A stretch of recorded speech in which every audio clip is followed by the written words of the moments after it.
Good morning. Hello, friends, family, Evolutionary Energy Arts family. Hello there. Welcome back. So we want to thank our newest patron. Indeed, we want to say a huge thank you to Charlie, Joe, Minerva, and Glenn. And you guys, Rama says a huge hello to you. And thank you. Thank you very much. He appreciates helping keep everybody fed in this house. Yes. Okay, so yeah, we're going to delve into current and then look at current events and then look at some history too. 5 people rescued by the Coast Guard yesterday due to excessive rain and flooding conditions in Rosburg, Washington, southwest part of the state, atmospheric river. You see this atmospheric river condition come from time to time in the Pacific, specifically Pacific Northwest, typically. 4 to 8 inches of rainfall last 48 hours, causing rivers to reach major flood stage. Just hang on tight, as we've been saying. It's all around the globe. We've seen all sorts of flooding events. This is in Somerset, over, I believe, in the UK, Somerset. Colin the plumber shared this photo. Yeah, he said, I guess I've never seen anything like this before in my life, and I've been around quite a while. Must be climate change. See, you know what I mean? It's like, here he is. He says he's just another grumpy old man, happily married, almost retired. Must be climate change. This is, anti dates against men. But still, this is because so much gets hammered into your consciousness over and over again. If you're not aware, like you guys are, then you might end up just saying, well, I guess it's just this. Our neighbor did that to us the other day. I said, "Do you ever notice those clouds?" "Oh, they say it's just condensation, the ice." And yeah, okay. Did you ever notice that they're playing tic-tac-toe up there? And X marks the spot on us? Yeah, that guy won. Look at 3 X's. Meanwhile, new eruption of Mount Merapi in the province of West Sumatra. This is in Indonesia. Death toll went up to 23. This is showing 22. It actually went up one more as they found more climbers' bodies who had died near the crater. Again, you don't want to be within a few miles of a active volcano. In my mind, it's not worth it to go and let's go take a look. I mean, we have been inside the crater of a dormant one that didn't, again, according to the history, it hasn't erupted in thousands and thousands and thousands of years, but it might have erupted, much sooner than that. But even being inside the rim of it made me nervous. Well, you can feel the chaos at one point. You feel that energy that was there because it always is. So the more sensitive you get, the more things you're going to feel things. And a lot of people confuse that for anxiety and anxiousness when it's the energy they're sitting in. Yeah. First thing we did yesterday when I got back from shopping was pretty much take a bath because the energy out there was so intense. It was giving me a headache just to be out in public. And, that's where we are with the sensitivity issues, as at the moment it's a blue sky, but I'm sure they're going to have fake clouds up pretty shortly. And I really think that yesterday, and I'm curious how you guys felt, but yesterday I really feel like they shot out a type of energy that made people quite cranky because they were short across the board. And, holiday season and all, Christmas 19 days away, people start to get tense as they got so much to do. And then there's everything else going on in the world. But still, it felt like an envelope of negative energy and anxiety. And interestingly enough, the last time we were out in town, everything seemed pretty positive. Everything seemed really positive. Yeah, it seemed like they switched the knob up or something on the angst panel. Intense paroxysms at Anak Krakatoa. This is a very, very historic volcano, as I know you guys know as well. So here you have ash going up 7,000 feet above sea level. This one's had some just historic activity. 1883 eruption of Krakatoa. This particular volcano emerged from the caldera formed by the catastrophic 1883 eruption of Krakatoa, which the earlier eruption led to over 36,000 deaths, primarily due to resulting tsunamis. Oh, Indonesia, again, not a place to be during these times. Beautiful island nation. But, people will survive. That's the bottom line. We really have never seen in our remote viewing or getting any information from the guides where everything is just gone and there's nobody left. We don't really see that. And again, we feel that the biggest dangers to humanity and the planet is completely, really all about the power structure on the planet. I know. I mean, you could ask yourself, who is that? Yes, it's all about the power structure. And here we see 6 quakes of significance, 4.4 through 5.4. This is all in the Gulf of Aden. The reason why this sticks out to me is because here's Yemen, and Yemen, the Houthi rebels, have been shooting at all sorts of ships, and the U.S. Navy is in the Red Sea and has passed by here as well, and is also over in the Gulf of Oman, as well as up in the Mediterranean. So now, yes, this is a plate boundary, so it will get quakes. But seeing a swarm at a time when we've been talking about, these type of things, the U.S. in talks to form a new Red Sea task force to guard commercial ships in the Red Sea and right through this area as well. This is basically the mouth to the Red Sea from one direction, Mediterranean the other. It just hits me as, well, what are they doing? Are they testing some sort of, some sort of weaponry? Go all the way back to Tesla and his earthquake machine and shaking New York back in 1890, whatever it was. Yeah, absolutely. It feels like that to me. And I asked Cindy, and she said she felt technology right away. Well, yeah. I mean, either way you go, it's technology. It's coming from them specifically, or it's coming from external them, and they're being targeted. But either side you take, it's definitely technology, is what I feel.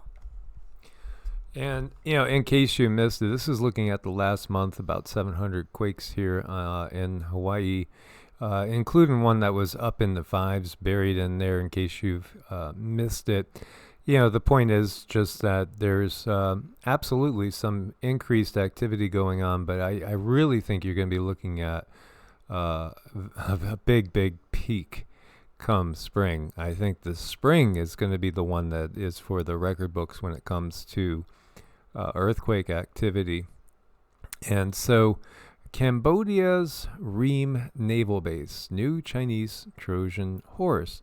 So you have China's latest foray into building up its presence in the South China Sea, a dual-use enlargement of Cambodia's Ream Naval Base, part of its String of Pearls strategy to establish itself as blue water maritime power capable of challenging the U.S. So, it's interesting to see this. This is actually from the Cambodia Daily, because right now we have basically what seems to be unprecedented Chinese naval activity and exercises going on at this naval base. And this isn't the only place. So, again, what's getting ready to happen, and it might not really break out in earnest until more towards the spring, but it is building. We are building. We're in that building stage right now and positioning stage. So, Cambodia has had its own tough history, as so many countries have around this world, with tragedy. And again, New York City orders voter registration forms for all migrants. It's all about the elections. Well, yes and no. That's a superficial way to look at it. In my mind, it's superficial. There's something much bigger going on. Is it just simply that the left needs more people to make sure that they stay in power? That type of thing has been going on for hundreds of years, and not just in the U.S. I don't think people necessarily grasp. And again, I think you guys do, because for the most part, it's always the same people that are following us, because we're just simply not allowed to branch out because they can't have us affecting consciousness in that way to a very, very high degree. It's when you take a step back and look at all this. What we're seeing going on now is not really unusual.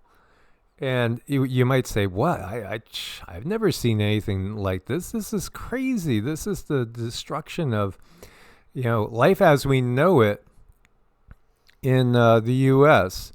800,000 non-citizens, etc., dreamers in New York City. Now, New York City has like 8 million, so you're looking at 10%, right? It's fascinating. It's about 10% as far as the amount of people that went into the UK illegally, with the population as well. There seems to be, and I know they have numbers in their minds that they want to achieve. Again, when we get down to what we see, this is all a UN operation. This is United Nations operation. There's a much bigger picture going on here. Now, Venezuela, again, has shipped off to the U.S., or people just decided to pack up and leave. Perhaps more, from the numbers I've seen, more migrants have come over from Venezuela than any other country in Latin America. And, that's interesting because, again, Venezuela is strongly aligned now with Russia and China, strongly aligned. And, in fact, they say that they took a vote and asked their population, do you want to basically take over half of the nation, or bigger than half? I think it's maybe 2/3 of the nation of Guyana, our neighbors next door to the east. And the people overwhelmingly said, yeah, let's take them over.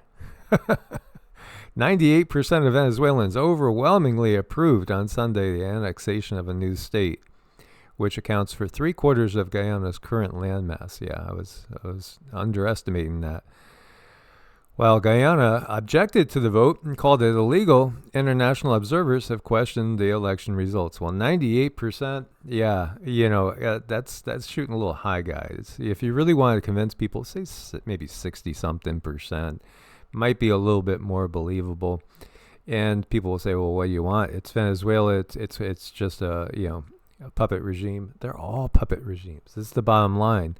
And yeah, some are better liars than others. But again, okay, the people decided to do this. And these people that are living in this jungle area, there's only about 125,000 people living in this, because it's simply an area of natural resources.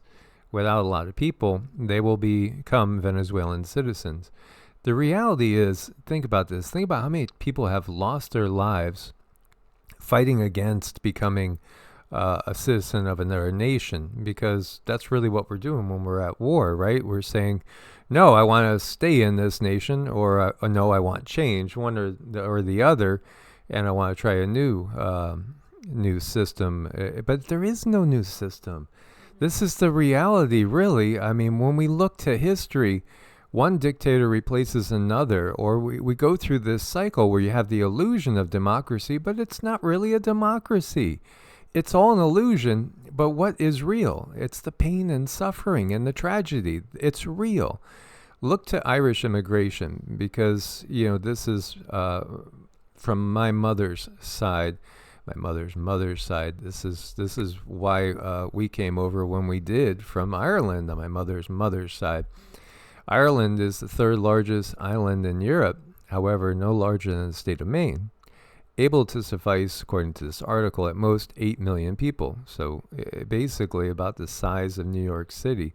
But yes, it is much larger than New York City, obviously, as New York City is not the size of Maine. So right there, we can basically say that whoever wrote this article is not really being accurate when we look at it. In fact, you could fit comfortably the entire global population in Texas, and everybody would have over an acre of property to themselves. Of course, not all of Texas is green and lush and usable. I know, not all of Texas is perfect. But again, we have the technology to make things more than perfect. It's just there's no power in it. There's no control. There's no desire, because there is no power and control.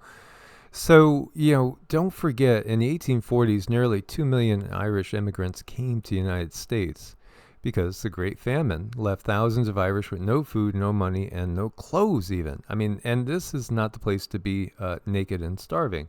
It's lovely, but, again, kind of cold and damp and can be brutal.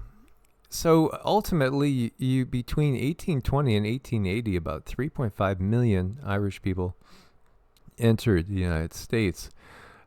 This is huge. And here you see, after 168 years, the Irish potato famine mystery solved. What was it? It was a blight. It was Phytophthora infestans. Yeah, infestans. Or P. infestans that caused the widespread devastation of potato crops in Ireland and Northern Europe beginning in 1845. So, again, it was a simple case of food production going wrong. And, again, this could be related to weather. Now, if we look to declassified weather control documents, I think the farthest back we're going to go is about 1895. But that doesn't mean that people didn't see strange things in the sky around great disasters. Comets are associated with great disasters. And we've also shown many interesting representations in art that kind of point to the fact that there was strange sightings in the sky right before either plagues, famines, pestilence. Oh, yes, but we all know it's just us here, and there's no external forces in any way, shape, or form. um, but I mean, what do you do though? I mean, this is horrible. It's something that they could simply drop from the sky. But I know that people have some really cool ingenuity skills, some serious ability to create things in a way where everything for them is not going to get devastated. It's all about taking our power back in every way, shape, or form we can, because guess what? If we take it, they don't have it. So this is an article written by Francis A. Boyle saying that the Irish famine was genocide. And this was written back in 2010. And he is a professor of international law, University of Illinois. And, basically part of what could have been done is just simply changing policies. And regardless of the blight, people wouldn't have died the way they did. And so much of it really did fall on the UK and Great Britain as far as decisions that were made. And he states clearly, during the years of 1845 to 1850, the British government pursued a policy of mass starvation in Ireland with the intent to destroy, in substantial part, the national, ethical, and racial group commonly known as the Irish people. And as such, in addition, this British policy of mass starvation in Ireland clearly caused serious bodily and mental harm to members of the Irish people, with the meaning of Genocide Convention article. So again, this is just showing one time. And really, what was government doing? Government was being government, and it wasn't governing in a very, very benign matter. No, it was acting like a malignancy. And we look to Ukraine, which is suffering now, and we go back to 32 to 33 with Stalin taking over. And that was like 50 years of hell for the people of Russia. 50 years of nonstop war and just political struggle. And, the quality of life was not good. And then all of a sudden, Stalin emerges and they clamp down in an iron manner and basically get rid of millions of people that were in opposition to him, or anybody that would basically threaten the power structure that was emerging. And this also included basically starving out 5 million people. It's another genocide, but the world is used to genocides. This is what the power structure on the planet does. It's awakening to the notion that all these genocides are not isolated. They're not isolated. as this was an attack on the grain harvest and led to, especially out in the rural areas, people literally starving to death. And it was a massive, massive, just annihilation of people. And we had talked about Cambodia with their naval base. This is Pol Pot. Looks like he's, beaming. He seems happy. They seem happy. Oh, sure, everybody seems happy. But 1.5 million to 2 million Cambodians died of starvation, execution, disease, or overwork. Yeah, this was his regime. This was 75 to 79. So we could see all throughout time, this never stops. What if all these people did not die? Then what would the world population be? And what ones are we not really aware of that might have happened in the past because they've been so covered over? This is the recognition too. When you start looking deep, like you look deep into China and Mao, and again, when Mao took power, then they eradicated millions of people that were in opposition. Who was funding that? It's the same people that are funding everything that is going on today. The same people. This is from Tucker talking about Tartaria, interestingly enough, and even talking about the likelihood that we don't know our history even remotely. It's not even close to being accurate. And mind you, he is controlled opposition. Again, he's playing the good cop to the bad cop that's out there. So they'll give us some truths. They will give us some truths, but there's always a purpose, because we have to believe that the new boss is better than the old boss. But when the new boss is firmly rooted in power, it all happens over again. Just like that bad relationship problem people end up in over and over and over. It's like they get settled, and then the person starts to show their true colors. This is what it is. And I look at what's going on now, and I see when I go through the stores, I see shelves that are overflowing with synthetic foods that, oh my gosh, if I put those into my body at this point, I would be so sick. So it's almost like we have a slow poisoning going on, different than a famine. I mean, there's one thing, they just rip the food away, or they can just give you food that's going to slowly put you to your grave. And I kind of looked to this really horrible thing in the Bible. They said, let the dead bury the dead, and that way, if they're just slowly taking our lives away, we have to clean up from after each other. We have to bury our family members. And this is so horrible, so horrible. And this is probably going on Patreon now. I probably blew it. But anyway,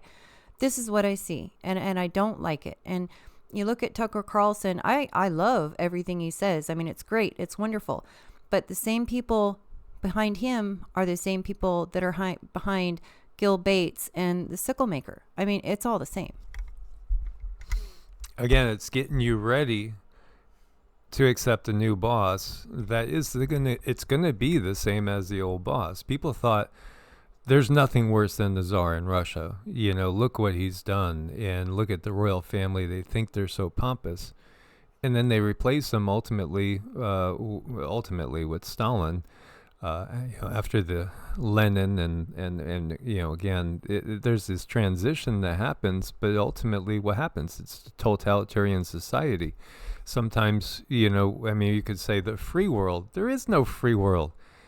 We're in economic slavery. Hello, and it's that realization. The only true freedom lies in getting out of the system. I'm looking over here. Germany, not Ukraine's allies. So says Berlin. So says one puppet to us. They're just selling us. African nations buy over 30% of weapons exported by Russia. When you look at those nations, including Algeria, they're all the ones that are really sending a lot of illegal migrants over to us right now. Because again, they're arming them. They're getting them ready. And they're utilizing them. And this is just simply a new world police for the elites, so to speak. It's just, the U.S. was used as the world policeman military force. The U.S. in 2017 was in like 90-something% of the countries of the world militarily. That is complete domination. And now we're just simply handing it off to Russia and China. China and Russia, probably we should say putting China first. It's nothing new. And then you get people that are desperate because they can't see anything else to do, or some think, hey, you know, I'm going to go in. This is the patriotic thing to do, when in reality, everything that you've been sold about your country, regardless of what your country is a lie. And it's a fabrication. It's salespeople trying to sell you a lemon because it's not what it was represented to be. And people started to understand this in the 60s. And then what did the system do? The system just basically says, well, let's waylay this spiritual awakening by introducing more drugs. And that's what they do. And then they distort it by making it all about promiscuity and altered states of consciousness, instead of realizing that what was starting to happen was the seeds of a great awakening, which would threaten the very existence of the power structure.